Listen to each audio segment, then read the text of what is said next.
పేతురు గారి వెనకల ఉన్న శిష్యులు నాలుగు మాటలు అంటున్నారు, కానీ నలుగురు అన్న మాటలు పట్టించుకోలే. ఈయన నమ్మకం ఒకటే, ఈయన విశ్వాసం ఒకటే. విశ్వాసంతో ఎవరిని చూస్తున్నాడు? యేసుక్రీస్తు వారిని మాత్రమే చూస్తున్నాడు. విశ్వాసంతో ఆయనను మాత్రం చూస్తేనే నీ జీవితం ఎలాంటి పరిస్థితులు అయినా కానీ మారుతుంది.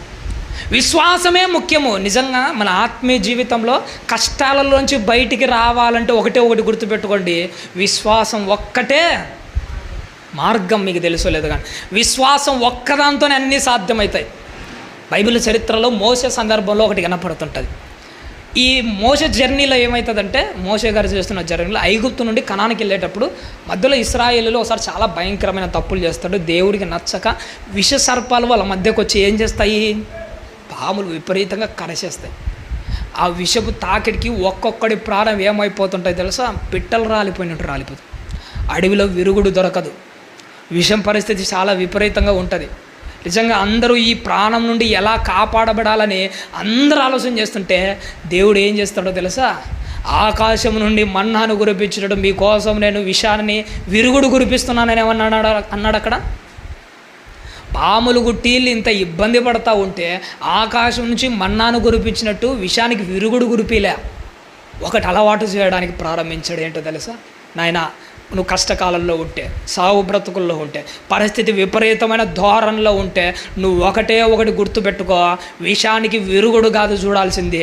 నేను ఒక ఇత్తడి సర్పాన్ని నిలబెడుతున్నాను, విశ్వాసంతో దీని వైపు చూడు చాలు, విరుగుడు కూడా అక్కడ లేదు, నీ ప్రాణాన్ని నువ్వు దక్కించుకుంటావు.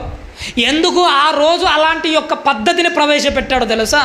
ఒకానొక టైంలో ఆత్మీయ జీవితంలో నీకు కూడా ఇలాంటి పరిస్థితే వస్తుంది. నీ పరిస్థితి కూడా చాలా దారుణంగా ఉంటుంది. నీ పరిస్థితి కూడా విపరీతమైన ధోరణిలో ఉంటుంది. సావు బ్రతుకుల మధ్య ఉంటుంది. సావు బ్రతుకుల మధ్య ఉన్నప్పుడు విరుగుడు గురించి కాదు నువ్వు ఆలోచన చేయాల్సింది, విశ్వాసముతో ఒకని వైపు నువ్వు చూడాలి. ఆ రోజు విరుగుడు గురించి ఆలోచన చేయకుండా విశ్వాసంతో ఇత్తడి స్తంభాన్ని ఎలా అయితే చూసి, సర్పాన్ని చూసి వాళ్ళ ప్రాణాన్ని నిలబెట్టుకున్నాడో, ఈరోజు కష్టాలలో, బాధల్లో, ఇబ్బందుల్లో ఉన్న నువ్వు సమస్య పరిష్కార మార్గాలను చూడకు, విశ్వాసంతో ఆయన ఒక్కటి వైపు చూడు, సమస్యలన్నీ ఆటోమేటిక్గా సర్దుకుంటాయి. పేతురు గారు మనకు నేర్పించింది అదే. అక్కడ పరిస్థితి చాలా దారుణంగా, విపరీతంగా మారిపోయి ఏమి లెక్క చేయట్లే, విశ్వాసంతో ఒకటి వైపే చూస్తున్నాడు. నలుగురు చెప్పే మాటలు పట్టించుకోవట్లే. ఎందుకంటే నలుగురు చెప్పే మాటలు వింటే దిగజారిపోతాం. నమ్మకమైనోడు చెప్పిన మాట వింటేనే నీ ఆత్మీయ జీవితం ముందుకు కొనసాగుతుంది.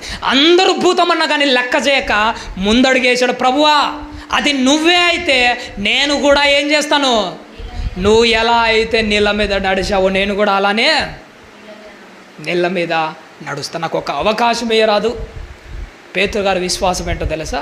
వెనకలున్న నలుగురిని పట్టించుకోవట్లే, ఆయన కళ్ళ ముందరున్న వాడిని చూస్తూ లక్ష్యం వైపు జ్ఞాపకం చేసుకుంటూ ముందడుగులు వేశాడు.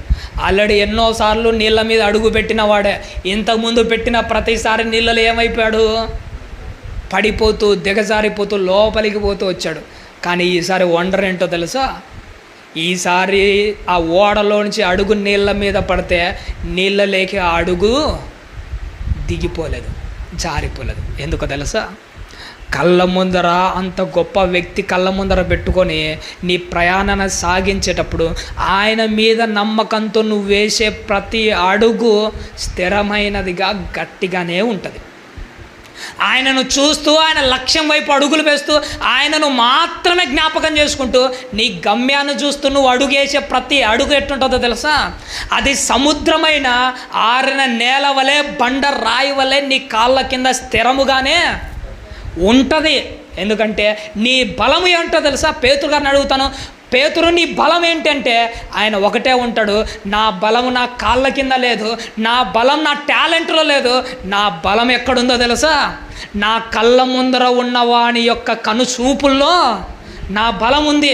ఆయనను చూసుకుంటూ అడుగులేసాడు తప్ప, కాబట్టి అడుగు వేసిన అడుగు దిగజారలేదు, అడుగు వేసినా జారిపోలేదు. విశ్వాసంతో వేసిన అడుగు స్థిరంగా నిలబడేది.